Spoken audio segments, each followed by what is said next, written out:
Hello বন্ধুরা, আসসালামু আলাইকুম। দেখেন, আজকের চট্টগ্রামের আবহাওয়া খুবই খারাপ। আমরা ঢাকা থেকে চট্টগ্রামের উদ্দেশ্যে আছি। এখন সিপ চ্যানেল দিয়ে সি বিচ যাচ্ছি। এখানে দেখেন একটা মাদার ভেসেলের গায়ে একটা লাইটার ভেসেল ভিড়ানো আছে। দেখেন ওকে কিভাবে ধুলাইতেছে। আর আমরা আর কিছুক্ষণের ভিতরেই গন্তব্যস্থানে পৌঁছে যাব। অনেক রুলিং খেয়ে আসছি আমরা।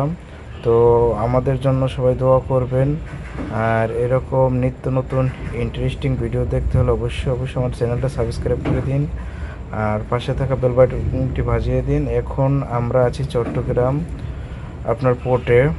এই যে মাদার ভেসেলটা, এটা লিবিয়া থেকে আসছে। এটা যে পণ্যটা ক্যারি করে আসছে সেটা হচ্ছে স্টোন পাথর।